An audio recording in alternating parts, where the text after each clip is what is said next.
And welcome back to another episode of Life in Prison. As always, my name is Zach. So, unfortunately, I spent 5 years of my life in maximum security prison, West Virginia, Mount Olive Correctional Complex, and Huttonsville Correctional Center. Since returning, got my medical degree, and I'm currently working in an urgent care, trying to help others who unfortunately cannot help themselves. So what I do is videos about the time that I did in prison along with the getting out, and I also do video chat interviews with inmates that's still locked up in prison, regardless if it's for murder, drug charges, or robbery, just showing you a first-hand look what's actually like living life in prison.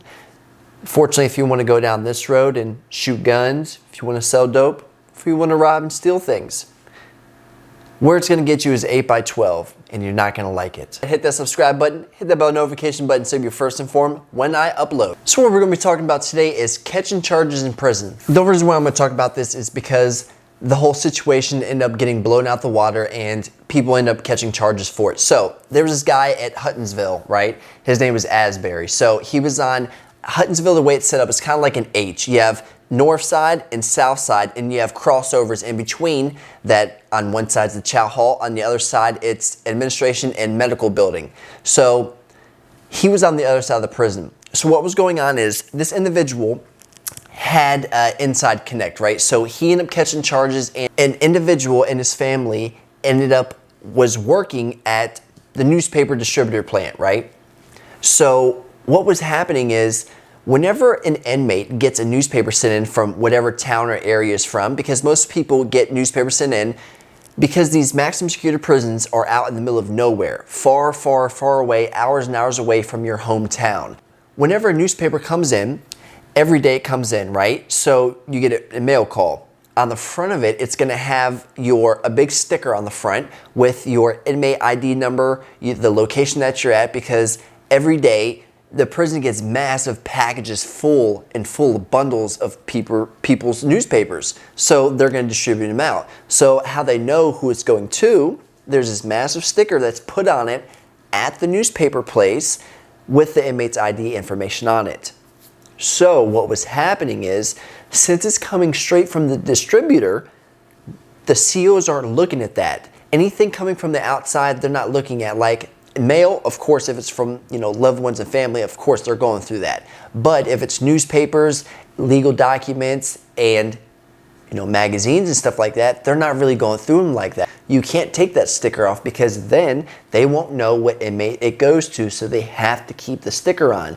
Plus, a newspaper is thick, dark, can't really see through it. Plus, with a white sticker on the front, you're not seeing through it.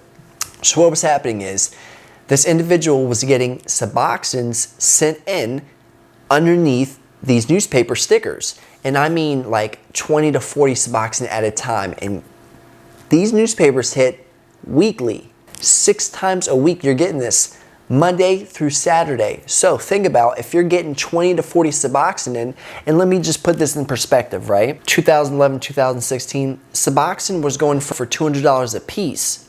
Now, that's inside. Out here, people end up paying $5 to $10 a piece. So you see why people were doing it, right? Plus, they're very, very, very small. So it's easy. They're see-through. They're so thin that they're see-through. So if you stuck it in something that was thick anyways, if you looked up through it, you would see through it. Now in prison, they're going for $700 to $1,000 a piece, state and Fed-wise, because it's really hard to get. So you have to imagine how much money he was making, and this was going on for months. For months, right? But that's the problem. People end up getting a little too comfortable. Unfortunately, that's exactly what happened. People end up telling on themselves. They end up getting their own operation shut down because they don't know how to keep their mouths shut, right? It was him and a family member. That's it. No middleman, didn't have to go through anyone else, just them two. So why would you tell anybody how you're getting it in? Whenever you tell one person and that person tells a person and you're sitting in a prison full of snitches, what do you think is going to happen? So this man was getting this stuff sent in on a daily basis. The prison was flooded and was making money. If you're somebody that's not in a gang or not part of an organization or brotherhood or have a strong group of individuals around you, if you're hitting for large amounts of anything, if you don't break off to certain people, then you take the risk of it really getting shut down. So this is what will happen. Whenever there's an outsider, right? Someone that's not affiliated with any gang or organization, they'll go to each top of every gang and organization, break them off, be like, here, look, this is this, you know what I'm saying? And do business with them. Either give it to them for free and then start doing business with them if they can, or just start doing business with them off top. You're safe. I'm an outsider and I'm looking at 5 different gangs. If I go to each one of them and start doing business with each one of them, not any one of them are going to want to fuck that up, because now they're going to be going to war, because now you're disrupting their flow of income also. You get what I'm saying?